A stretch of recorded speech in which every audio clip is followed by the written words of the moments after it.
Hello everyone. चलिए आज हम बात करते हैं कि बीएड या बीटीसी या डीएलएड जो हो गया इसमें हम लेसन प्लान मतलब सूक्ष्म शिक्षण पाठ्य योजना कैसे बनाते हैं। और इसमें जो कौशल है वो बात करेंगे दृष्टांत व्याख्या कौशल के बारे में। सब्जेक्ट हमारा गणित रहेगा, तो कक्षा 6, 7, 8 किसी के लिए भी आप इसको बना सकते हैं, ठीक है। और इस चैनल को आप नए हो तो सब्सक्राइब जरूर कर लेना, क्योंकि इस पर आपको चाहे सूक्ष्म शिक्षण पाठ्य योजना हो गई चाहे लघु पाठ्य योजना हो गई संपूर्ण रूप से मिल जाएगा। और अपने दोस्तों को भी शेयर कर देना ताकि उनके लिए भी हेल्पफुल हो। तो चलिए फिर स्टार्ट करते हैं।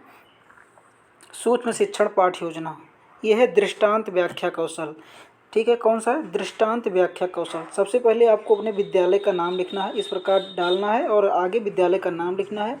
फिर छात्राध्यापक नाम के आगे आपको अपना नाम लिखना है। फिर दिनांक, कक्षा, वर्ग, कालांश, अवधि और विषय ये सब डालने हैं आपको इस प्रकार से, ठीक है। और उसके बाद जो हमारा प्रकरण रहेगा वो घनाभ रहेगा। उसके बाद की हेडिंग जो पड़ती है प्रकरण। आज हम घनाभ के बारे में देखेंगे, तो ये प्रकरण जो है घनाभ पड़ेगा। अब इसमें जो है कुछ घटक होते हैं, इन घटकों को आपको लिखना है और उसकी हेडिंग पड़ेगी कौशल के घटक। घटक की सरल उदाहरणों का चयन एवं निर्माण। दूसरा है विचारों एवं संप्रत्यों से संबंधित उदाहरणों का चयन एवं निर्माण।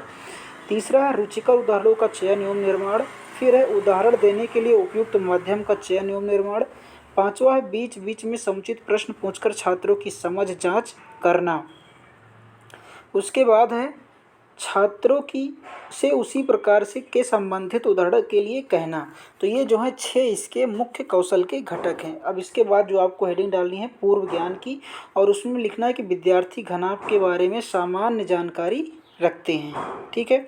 और उसके बाद की आपको जो पड़ेगा हेडिंग वो प्रस्तुतिकरण का पड़ेगा। प्रस्तुतिकरण में आपको पहले क्रम संख्या डालना है, फिर छात्राध्यापक कथन, फिर छात्र कथन, फिर प्रयुक्त घटक।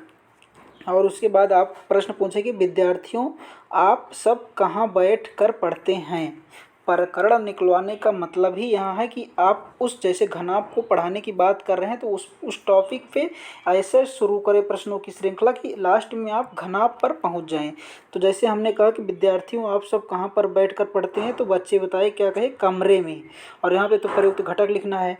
फिर वो दूसरा प्रश्न हमारा है कि कमरे का आकार कैसा होता है, तो बच्चे जो है चुप हो जाएंगे।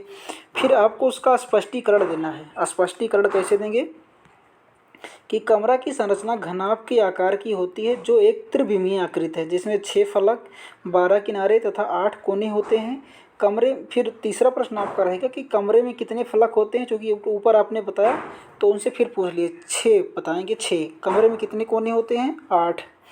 और उसके बाद कमरे का वक्र पृष्ठीय क्षेत्रफल क्या होता है, कमरे का वक्र पृष्ठीय क्षेत्रफल क्या होता है, तो यहाँ पे फिर वो नहीं बता पाएंगे, तो आपको इसका भी स्पष्टीकरण देना है। कैसे देंगे? जब हम किसी कमरे के ऊपर का छत व नीचे की फर्श को छोड़ दें तो बचा शेष कमरे का वक्र पृष्ठीय क्षेत्रफल कहलाता है। इसे चारों दीवारों का क्षेत्रफल भी कहते हैं। सूत्र होता है 2L + B/H, ठीक है। अब उसके बाद हम निरीक्षण तालिका एवं मूल्यांकन बनाएंगे। फिर 4 कॉलम बनाएंगे, क्रम संख्या का, कौशल के घटक, टैली चिन्ह का, ठीक है। तो ऊपर जो हमने कौशल के घटक यूज किए 6 उसको इस लाइन में लिख देना है। फिर बताए टैली चिन्ह ये आपको नहीं करना, ये आपका पर्यवेक्षक करता है, ठीक है। उसके बाद में आपको क्या करना है, इसको सेम ऐसो एडिट आपको लिख लेना है। उसके बाद अगली हेडिंग जो पड़ेगी आपकी सुझाव की, किसकी पड़ेगी? सुझाव की। सुझाव में आपको दिया जाएगा कि पाठ्य योजना बनाते समय मात्र प्रश्न एवं उत्तर न लिखें, छात्रों को उसी प्रकार के उदाहरण देने के लिए भी कहें, ठीक है। और उसके बाद लास्ट में आपका हस्ताक्षर हो जाएगा। यहाँ पे आपके विषय का विशेषज्ञ का हस्ताक्षर हो जाएगा और यहाँ पे आपके पर्यवेक्षककर्ता का हस्ताक्षर हो जाएगा, ठीक है। तो पाठ प्रस्तावना कैसी लगी ज़रूर बताएं और अपने साथियों को भी शेयर करें ताकि उनको भी हेल्प मिल जाए, ठीक है। धन्यवाद।